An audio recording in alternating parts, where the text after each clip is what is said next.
바울은 피고인의 신분으로서 그리스도의 증인의 소명을 다하고 있습니다. 로마 총독 벨릭스 그리고 베스도, 이어지는 이 총독이 계속 바뀜에도 불구하고 바울은 여전히 피고인의 신분에서 벗어나지 못하고 있습니다. 바울의 죄가 크기 때문이 아니라 죄가 없음에도 불구하고 계속해서 바울을 제거하려는 산헤드린 공회원들의 집착을 넘어선 광기에 가까운 그러한 살해 집념, 바울을 제거하려는 그 목적은 바로 자신들의 거짓된 탑이 무너질까 봐 두려워하는 것입니다. 마치 예수님을 십자가에 못 박기까지 그들이 포기하지 않았던 그들의 악은 바로 자신들이 쌓아온 거짓과 우상과 탐욕의 체계가 무너지는 것을 원치 않았기 때문입니다. 이러한 산헤드린 공회원들을 두려워한 로마 총독들이 벨릭스이건 베스도이건 바울이 사형받을 만한 죄만이 아니라 재판받을 만한 죄도 없음을 알고도 계속해서 그를 피고인의 신분으로 붙잡아 두며 재판을 받게 한 것입니다. 그러나 바울은 이 모든 상황에서 전혀 위축됨이 없습니다. 전혀 두려움이 없이 담대합니다. 그가 피고인의 신분으로서 이끌려가며 재판을 받고 있지만 도리어 그가 상황을 이끌고 가고 있습니다. 그를 보호하는 것은 로마의 법체계인 것 같지만 실상은 하나님께서 그를 보호하고 계십니다. 더 나아가 바울은 자신이 피고인의 신분이 된 이 모든 상황을 통해 그리스도가 증거되는 것을 바라보고 있습니다. 그래서 가이사에게 상소합니다. 로마 시민권자의 그 권리를 이용해서 로마에 있는 가이사에게까지 그리스도의 증인이 되기를 원하고 있습니다. 이것은 예수님께서 그의 곁에 나타나셔서 내가 예루살렘에서뿐만 아니라 로마에서도 나에 대하여 증거하리라 하신 그 말씀을 기억했기 때문입니다. 자신이 로마에 가고 또 로마에 있는 가이사에게 복음을 증거하려면 현재 이 피고인의 신분이 유지되는 것이 바로 가이사에게 복음을 전할 수 있는 기회가 되기 때문입니다. 그래서 바울은 가이사에게 상소했습니다. 베스도 총독은 이제 그를 가이사에게 보낼 때 적당한 상소문, 근거를 서야 합니다. 그에겐 난관이죠. 죄가 없는 것을 알면서도 그에게 합당한 죄를 규정 지어야 하고 혐의를 만들고 그리고 합당한 이유를 대야 하는데 곤란했을 것입니다. 때마침 헤롯 아그리파 2세가 베스도를 방문합니다. 헤롯 아그리파 2세는 헤롯 대왕으로부터 시작된 헤롯 가문의 마지막 왕이죠. 예수님을 죽이려고 했던 베들레헴의 그 어린 영아들을 무참히 대학살했던 헤롯 대왕 이후로 그의 자손들은 언제나 예수님을 죽이려고 했고 또 예수님을 믿는 사도들을 죽이려고 했고 그리고 야고보 사도를 죽였고 그 다음에 베드로를 투옥시켰고 이렇게 계속해서 핍박하는 그런 가문이었죠. 그런데 이 헤롯 아그리파 2세는 그 중에서도 유대 사회를 가장 잘 이해한다고 그렇게 평가받았기 때문에 통치 지역은 팔레스타인 지역이었지만 그에게 예루살렘 성전을 관리할 수 있는 자격과 또 대제사장을 임명할 수 있는 권한을 로마 황제가 부여했습니다. 그래서 아그리파 2세에게 도움을 구하게 되고 아그리파 2세가 추가 신문을 하게 됩니다. 이제 바울에게 자신을 변명할 수 있는 기회를 아그리파가 줍니다. 그 내용이 26장의 내용입니다. 바울은 헤롯 아그리파 2세 앞에서 자신은 결코 유대 민족을 대항하거나 대적하거나 배신한 적이 없습니다. 도리어 나는 과거에도 유대인이었고 지금도 정통 유대인으로서 모세와 예언자들을 통해 하나님께서 주신 그 약속이 바라보고 있는 그 소망 때문에 제가 여기에 재판을 받고 있는 것입니다. 그 소망은 소망으로 그치지 않고 이루어졌습니다. 그 소망을 이루신 분이 바로 예수 그리스도이고 그분이 메시아이며 그분은 죽은 자 가운데서 다시 살아나신 첫 번째 사람입니다. 그분이 바로 나를 부르셨고 유대인들만이 아니라 이방 민족에게 그 구원의 빛을 전하도록 하신 것입니다. 아그리빠 왕에게 이렇게 말했습니다. 그것이 오늘 본문 23절에 간략하게 이렇게 나오죠. 그것은 그리스도께서 고난을 당하셔서 죽은 사람들 가운데 가장 먼저 부활하심으로 이스라엘 백성과 이방 사람들에게 빛을 선포하시리라는 것입니다. 바울의 말은 담대했고 설득력 있었고 근거가 있었습니다.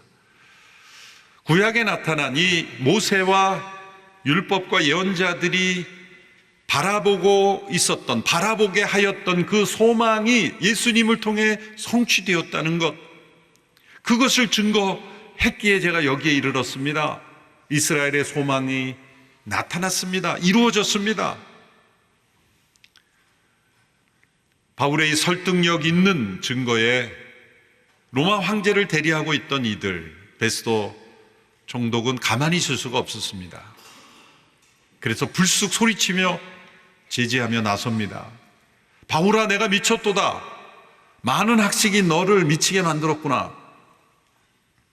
여러분, 이 말은 예수님을 신실하게 믿고 그분 안에 거하고 진리를 따라 살아가려는 성도들이 세상으로부터 때로 받을 수 있는 평가입니다. 여러분, 누군가에게 예수님 믿지 않는 누군가로부터 이런 말을 들은 적 없습니까? 믿지 않는 가족이나 혹은 친척이나 친구들로부터 이런 평가 들은 적 없으신가요? 너는 너무 광신적이 되는 거 아니야? 너무 예수님께 미쳐가는 것 아니야? 적절하게 믿어야 되는 건 아닌가? 필요할 때 가끔 도움을 구하면 되지. 너의 모든 삶이 주님의 것이라고 고백하고 그렇게 신앙생활에 너무 많은 집중을 하는 것은 도리 해롭지 않니? 너무 미친 거 아니야? 그런 말 혹시 들은 적 없으십니까? 만일 그런 말을 한 번도 들은 적이 없다면 진정 그리스도인인가? 의심해 볼 필요도 있습니다. 제가 한 말이 아니라 옥하는 목사님께서 하신 말씀입니다. 사랑에 목회하셨던 옥하는 목사님이 그런 말씀을 주셨어요. 누군가로부터 한 번도 당신 예수님께 미쳤다는 말을 들어보지 않았다면 적당히 믿고 있는 성도일 가능성이 많다. 세상 사람들로부터 100% 칭찬만 받는 사람, 그 사람은 그리스도인이 아닐 수도 있다. 왜? 우리가 전하는 복음은 사람들에게 거치는 것이 될 수 있기 때문이죠. 우리가 전하는 복음은 사람들이 전적인 타락한 존재라는 것을 전합니다. 구원이 필요한 존재라는 것, 회개가 필요한 존재라는 것을 전하기 때문에 사람들이 즐거워할 리가 없습니다. 거치는 것입니다. 그래서 바울이 전한 복음은 유대인들에게는 거리끼는 것이요, 또한 헬라인들에게는, 이방인들에게는 어리석은 것으로 평가되었던 겁니다. 그래서 베스도 총독도 바울에게 너 미쳤구나, 너가 학식이 많아서 미쳤구나, 그렇게 말한 것이죠. 바울은 말합니다. 각하여, 아닙니다. 저는 미치지 않았습니다. 제정신입니다. 그리고 바울은 다시 헤롯 아그리빠 2세에게 초점을 다시 맞춥니다. 지금 아그리빠 왕에게 앞에서 신문을 하고 답변을 하고 있는데 베스도가 이렇게 치고 들어와서 막았죠. 흔들리지 않고 아닙니다, 저 제정신입니다 하고 바로 아그리빠 왕에게 다시 질문하죠. 초점을 잃어버리지 않기 위해서이죠. 그리고 아그리빠 왕에게 질문합니다. 아그리빠 왕이요, 예언자들을 믿으십니까? 저는 왕의 예언자들을 믿으신 줄을 압니다. 여러분, 이거 굉장히 재치 있고 지혜로운 그런 접근입니다. 왜냐하면 아그리빠 왕이 앞서 말씀드린 대로 유대 사회를 잘 아는 사람으로 여겨서 로마 황제로부터 예루살렘 성전을 관리하고 대제사장을 임명할 수 있는 권리를 부여받았는데, 만일 예언자들을 안 믿는다고 말하면 유대 사회의 지지를 못 받는 거죠. 지지를 못 받으면 통치가 어렵지 않습니까? 또 믿는다고 하면 바울은 이렇게 말할 수 있죠. 예언자들을 믿는다면 예언자들이 예언했던 그 성취로 오신 분을 왜 믿지 않습니까? 그렇게 말할 수 있는 거니까 아그리빠 왕은 이렇게도 저렇게도 대답하기가 어려운 거예요. 그때 아그리빠 왕이 이렇게 피해 나가죠. 오늘 보면 28절에 보면 이렇게 말합니다. 내가 이 짧은 시간에 나를 그리스도의 사람으로 만들 수 있다고 생각하느냐? 이 말은 바울의 말에 영향력을 지금 받고 있었다는 걸 보여주는 거죠. 바울이 말한 것은 예언자들을 믿으십니까? 그런 질문이었는데 아그리빠 왕은 내가 나를 이 짧은 시간에 그리스도인으로 만들 수 있다고 생각하느냐? 나를 지금 너가 그리스도인으로 만들려고 하는구나 라고 평가하는 건 아니겠습니까? 아그리빠 왕은 바울이 자신의 무죄함을 호소하지 않고 자신에게 예수님이 누구인가를 지금 구약에 예언된 그 약속의 성취로 오신 예수님을 설명하고 있다는 걸 안 거예요. 아그리빠 왕은 유대사에서 일어난 일, 예수님의 십자가의 죽음, 부활의 소식들, 사도들의 행적 잘 알고 있었을 겁니다. 그렇지만 왜 믿지 않았을까요? 그것이 불합리하고 사실성이 없어서가 아니라 그걸 믿는 순간 자신의 모든 위치가 다 무너지기 때문에, 내어버려야 되기 때문에 믿지 않은 것이죠. 이제 바울로부터 그런 도전을 받으면서도 믿지 않으려는 그 강한 의지로 지금 거부하고 있는 거예요. 그래서 내가 나를 지금 짧은 시간에 그리스도의 사람으로 만들 수 있다고 생각하느냐? 그렇게 거부한 거죠. 바울의 말이 불합리해서가 아니라, 사실이 아니해서가 아니라 믿고 싶지 않은 마음으로 억누르면서 거부한 것입니다. 저는 틀림없이 아그리빠 왕이 이 모임 끝나고 집으로 돌아가면서 속으로 이렇게 말했을 것이라고 생각해요. 하마터면 믿을 뻔했네. 거의 넘어가는 순간이었어요. 그러니까 네가 나를 그리스도의 사람으로 만들 수 있다고 생각하느냐? 그렇게 말한 거죠. 사실 믿지 않는 사람들은 복음의 내용이 믿을 만한 근거가 없어서가 아니라 믿지 않으려고 작정을 하고 있기 때문에 안 믿는 사람이 훨씬 더 많습니다. 이때 바울이 전한 메시지가 감동적입니다. 29절의 말씀이죠. 함께 읽어보겠습니다. 시작. 바울이 대답했습니다. 짧은 시간이든 긴 시간이든 왕뿐 아니라 오늘 제 말을 듣고 있는 모든 분들이 이 쇠사슬을 주의하고는 저처럼 되기를 하나님께 기도합니다. 이 쇠사슬을 주의하고는 나처럼 되기를 바랍니다. 바울의 말이 얼마나 강력한 메시지입니까? 지금 위치는 바울은 피고인이고 재판하고 있는 사람들은 왕과 총독 이런 사람들입니다. 귀족들입니다. 바뀐 것 같지 않습니까? 바울을 향하여 그 왕이나 총독이 너도 좀 나처럼 되기를 바란다 그렇게 말하면 합당한 것 같은데 피고인이 재판관에게 그렇게 말합니다. 나처럼 되기를 바랍니다. 그것은 바울이 교만과 착각에 빠져있기 때문일까요? 아닙니다.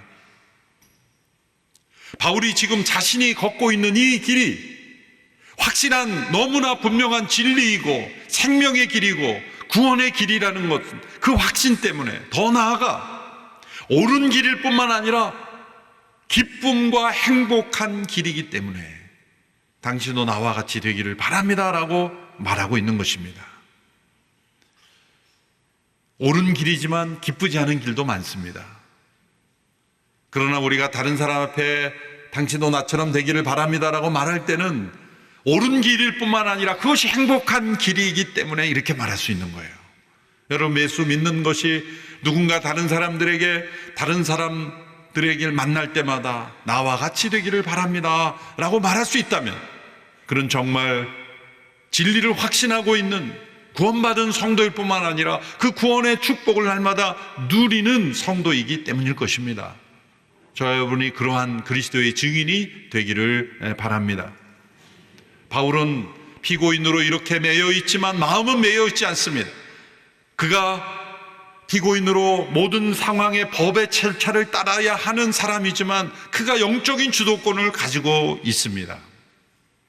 그가 영적 주도권을 가지고 있다는 것이 어떻게 나타나냐면 로마 시민권이라는 특권을 가지고 어떻게 사용하는가를 보면 됩니다. 25장, 26장에 오면서 그런 적절한 때에 내가 로마 시민권자라고 말함으로써 법의 보호를 받으면서 계속해서 이 재판을 이어가면서 고위층의 사람들에게 복음을 전할 수 있는 기회를 얻죠. 결국 가이사에게 상소함으로써 가이사에게도 복음을 전하는 예수님의 말씀대로 로마에서도 예수님을 증거할 기회를 얻게 되죠.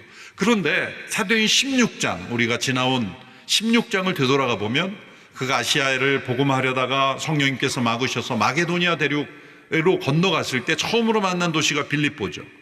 근데 빌립보에서 그가 억울하게 매를 맞고 감옥에 갇힙니다. 그런데 그가 자신이 로마 시민권자라는 걸 밝히지 않습니다. 빌립보라는 도시가 로마의 태역 군인들을 배려하여 세운 도시이기 때문에 이 황 가이사의 친척들도 많이 살고 있어서 로마 시민권자라고 하면 우대받았던 도시입니다. 그런 도시에서 복음을 전하다가 매를 맞고 감옥에 갇혔다면 누군가 억울하게 그를 매를 쳤을 때 나 로마 시민권자인데 함부로 이렇게 대하는 거예요? 대요? 그랬으면 아마 맞지 않았을 거고 감옥에도 안 갔을 거예요. 근데 그런 갇혔을 때도 나 로마 시민권자라는 얘기를 하지 않습니다. 기적이 일어나서 옥문이 열리고 그리고 간수가 내가 스스로 자결하는 게 낫겠다라고 생각하고 자결하라고 했을 때 그를 막고 그를 구원했죠. 복음을 전하고 그 이후에야 자신이 로마 시민권자라는 걸 말합니다. 그러니까 그때 비로소 기억이 났어서 그랬을까요? 아닙니다. 바울이 지금 자신의 로마권 시민권자라는 그 권리를, 그 카드를 언제 내놓고 사용하는가가 매우 중요한 겁니다. 지금 25장, 26장에서는 그가 로마 시민권자라는 걸 밝히면서 가이사에게 그 권리를 이용해 상소하지 않았더라면 풀려날 수 있었어요. 32절에 아그리빠 왕이 베스도에게 이렇게 말하죠. 32절을 보십시오. 이 사람이 황제께 상소하지만 않았더라도 석방될 수 있었을 것이요. 아그리빠 왕이 베스도 왕이 총독이 한 말입니다. 두 사람이 바울을 다 신문한 결과 하마터면 믿을 뻔했지만 이 사람은 죄가 없구나. 이 사람은 재판만을 만한 죄도 없었을 것이다. 석방될 수 있었을 것이다. 바울이 이걸 몰라서 그랬을까요? 아니죠. 바울은 자신의 무죄함을 밝히려고 상소한 게 아니라 가이사를 만나려고 상소한 거예요. 그러므로 바울이 로마 시민권의 권리를 사용할 때마다 그는 더 어려운 상황이 되었어요. 더 풀려나지 않고 계속해서 재판을 받는 피고인의 신분이 이어졌던 것입니다. 왜? 그는 로마 시민권자라는 신분을 이런 시점에 사용했을까요? 그의 목표는 그가 풀려나는 것이 아니라 그리스도의 증인의 목표이기 때문이에요. 물론 그럼 풀려나면 증인의 사명을 못합니까? 그건 아니지만 지금 성령의 인도함을 받아 그리스도께서 그에게 나타나서 로마까지 가서 그리스도의 증인이 되리라 하신 그 말씀에 이루어지는 과정에서는 현재의 피고인의 신분을 유지하여 자신이 계속해서 이런 재판을 받는 것이 로마의 최고 권력자를 만날 수 있는 길이기 때문이에요. 그가 평범한 사람 아무 문제 없으면 가이사 만나자 그러면 만나줄까요? 유대 사내들인 공회로부터 엄청난 압력을 받고 총독들이 어찌할 수 없는 케이스가 되어서 골치 아픈 케이스가 되어서 총독이 이제 그만둬도 인수인계를 해줘야 되고 계속 가둬둬야 되는 그런 골치 아픈 피고인이기 때문에 가이사에게까지 갈 수 있는 거죠. 바울은 그러한 전도 전략 차원에서 로마 시민권을 활용하고 있다는 겁니다. 그것은 그가 아그리빠 왕에게 한 말, 여러 말에서 힌트가 나오는데요. 2절과 22절의 말씀을 또 보십시오. 아그리빠 왕이여, 제가 오늘 당신 앞에 서서 유대 사람들의 모든 모함에 대해 저 자신을 변호하게 된 것을 다행으로 여깁니다. 다행으로 여긴다는 것은 자신이 이제 빨리 풀려날 수 있다는 생각이 아니라 아그리빠 왕 당신에게 내가 예수님을 전할 수 있는 것을 다행으로 생각합니다. 그런 뜻입니다. 또 22절을 보십시오. 그러나 저는 바로 이날까지 하나님의 도움을 받아왔기에 여기 서서 높고 낮은 모든 사람들에게 증언하고 있는 것입니다. 저는 모세와 예언자들이 앞으로 일어나리라고 예언한 것 외에는 아무것도 말하지 않았습니다. 하나님의 도움을 받아왔다라는 말은 우리가 생각하는 그 도움이 아닙니다. 하나님의 도움은 어려운 상황에서 풀려나는 것이라고 우리는 생각할 텐데 바울은 정반대로 하나님의 도움으로 지금 피고의 신분으로 계속 총독들도 만나고 왕도 만나고 그 다음에 가에서도 만날 수 있는 길이 열렸다라고 말하는 것이죠. 전혀 다른 시각입니다. 여러분, 때로 우리가 처하는 어려운 상황, 나의 힘으로 해결할 수 없는 곤란한 딜레마, 여러 가지 복잡한 풀리지 않는 그 문제 자체는 우리가 바꿀 수 없을 때가 많습니다. 그러나 상황은 우리가 바꿀 수 없어도 바꿀 수 있는 것이 있습니다. 그것은 우리의 시각입니다. 우리의 믿음의 해석입니다. 그 모든 상황을 통해 그리스도가 나타나고 그리스도가 증거되는 것을 다행으로 생각하고 하나님의 도움으로 여긴다면 하나님께서 그 상황을 통해 영광 받으실 줄로 믿습니다. 그것이 그리스도의 증인의 모습입니다. 그리스도의 증인은 바울처럼 당신도 나와 같이 되기를 바랍니다 라고 말할 수 있는 사람입니다. 어떠한 상황에 처하든 나에게 이로운 일인가 해로운 일인가 보다 더 중요한 것, 그리스도의 증인이 되는가, 여기에 초점을 두는 인생이 된다면 우리의 삶은 하나님 보시기에 기뻐하시는 인생, 또 하나님이 귀하게 사용하시는 인생, 하나님이 영광 받으시는 인생이 될 줄로 믿습니다. 기도하겠습니다. 살아계신 하나님, 사도 바울의 삶과 여정을 통해 그리스도의 증인의 모습을 살펴보았습니다. 계속해서 피고의 신분으로 재판이 이어지지만 그 모든 상황을 다행으로 생각하고 하나님의 도움으로 여기며 그리스도의 증인이 될 수 있음을 기뻐하며 모든 이들이 자신과 같이 되기를 바란다고 말할 수 있는 이 믿음, 이 헌신, 이 지혜, 이 귀한 삶을 우리도 본받게 하여 주옵소서. 예수님의 이름으로 기도하옵나이다. 아멘.